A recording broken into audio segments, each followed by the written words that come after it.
في الفترة اللي فاتت الكلام كتر عن مصر واهتمامها بالكنوز لدعم اقتصادها، واللي اعتبرها كتير من الناس ثروة وطنية من المفروض إننا نحافظ عليها عشان ننعش الاقتصاد المصري شوية.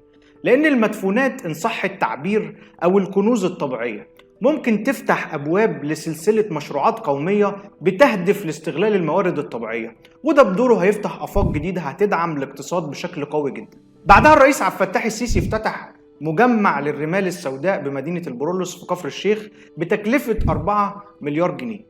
كان الهدف ورا الافتتاح ده هو انهم يستخلصوا المعادن التقيلة من الرملة واللي بتستخدم في صناعات دقيقة كتير.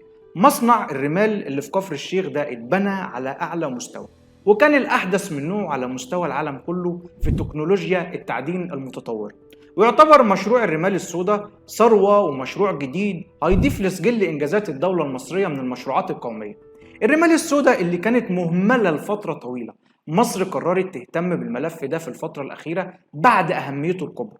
تعال ندردش مع بعض ونعرف يعني إيه أصل الرمال السوداء وإيه استخداماتها. تابعنا للنهاية عشان تعرف معايا محمد فرج كل حاجة صح في المراية.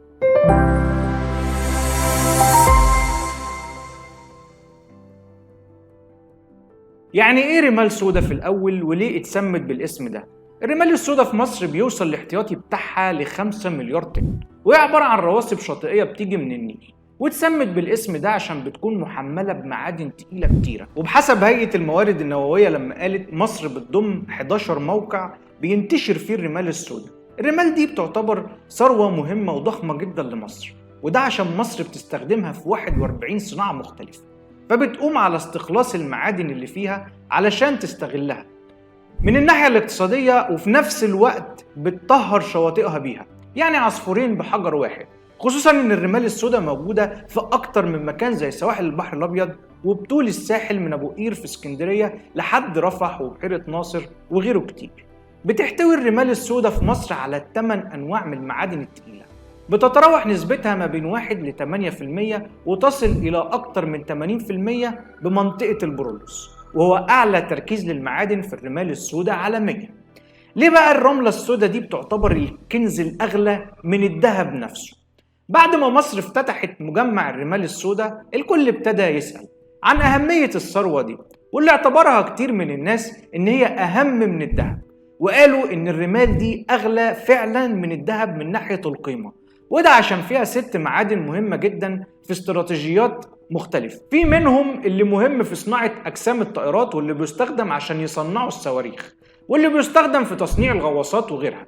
يعني كلهم أهم من بعض، وعشان كده اعتبروا بعض الناس إنه أغلى من الذهب حرفيا، لأن الاهتمام بيها بيعتبر قيمة مضافة لاقتصاد البلد واستغلال المعادن بالشكل اللي يفيد في بناء مصر الحديثة. لأن القيمة المادية بتقدر ب 16 تريليون دولار. قصة الرمال السوداء إيه بقى مع مصر؟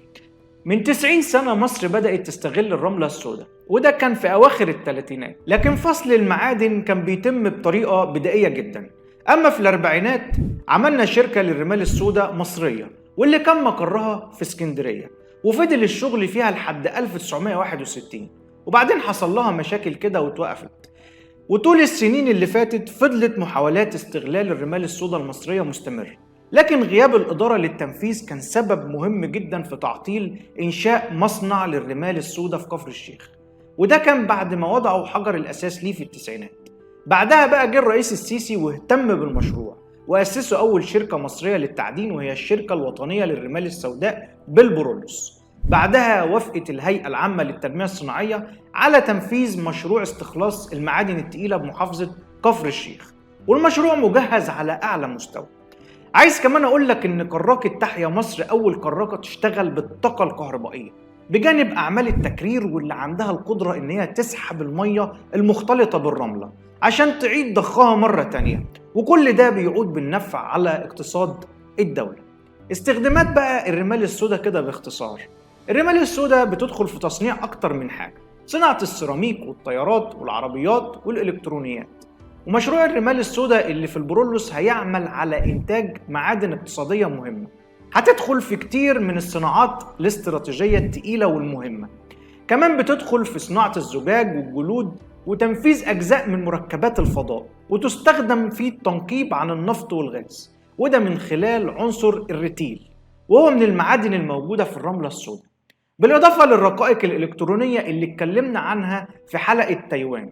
راجع الحلقة يا ريس. العوائد الاقتصادية من مشروع الرمال السوداء. مشروع الرملة السوداء له أهمية اقتصادية كبيرة، وده اللي قالته مدير المركز الدولي للاستشارات الاقتصادية هدى الملاح، واللي أعلنت إن مصر فيها كمية كبيرة من الرمل بمعدل مرتفع، وده بسبب إن هي بتطل على أكبر بحرين وهما الأحمر والأبيض. والمشكلة إن مصر كانت بتعاني من إهمال واضح وصريح في المشروع ده، وقالت إن الدولة المصرية بدأت تنافس في المشروعات المهملة، وعشان كده عملوا على صناعة الشركة المصرية للرمال السوداء عشان يستفيدوا اقتصاديا منها. وبجانب تشغيل العمالة، الاستفادة الاقتصادية من المشروع هيكون على جانبين: الأول عن طريق استغلالها وتصنيعها وتحويلها لمعادن مختلفة، وده هيتسبب في جلب تدفقات دولارية كبيرة. كمان هيعمل على جذب استثمارات أجنبية، وهيكون سبب في انتعاش الاقتصاد المصري. جهود الدولة ظهرت فين بقى في استغلال الرملة السوداء؟ الدراسات أكدت إن جهود الدولة لاستغلال الرملة ممكن إن هي تقود الاقتصاد لتحقيق 3 أهداف رئيسية، وهي تحقيق عائد اقتصادي كبير لدعم التنمية الاقتصادية بمصر. كمان هيكون سبب عشان تحافظ على البيئة من التلوث الإشعاعي ده، غير توفير فرص الشغل للشباب، وكله هيعود بالنفع على تحسين اقتصاد الدولة وظروف المعيشة للمواطنين. ايه احتياطات مصر من الرملة السوداء، وهل فعلا هتكفينا لمدة 200 سنة؟ زي ما قلنا ان الدراسات اللي قامت حوالين المشروع قالت ان احتياطات مصر من الرملة السوداء بتقدر ب1.3 مليار متر مكعب، وده بخلاف مناطق تانية بيتم فيها عمليات الاستكشاف. والكميات اللي اكتشفت بالفعل تكفي لمدة 200 سنة.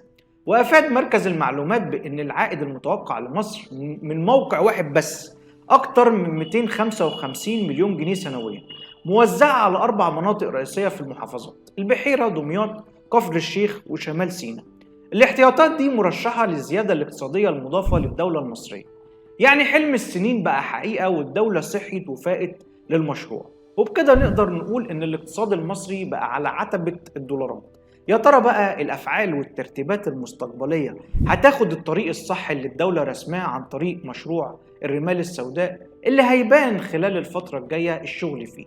ولهنا لغاية ما ده يحصل احنا منتظرين استخراج الكنز وتحقيق الحلم بأن بلدنا تبقى أفضل بلد في العالم. احنا كده خلصنا. قول لنا في التعليقات رأيك في موضوع النهاردة، وما تنساش تعمل لايك للفيديو عشان يوصل لأكبر عدد ممكن. فريق عمل المراية تشرف بمتابعتكم على صفحتنا على الفيسبوك، ولو بتشوفنا على اليوتيوب اعمل سبسكرايب ولايك، ولو عجبتكم الحلقة ما تنسوناش في الدعم والشير. السلام عليكم ونشوفكم على ألف خير.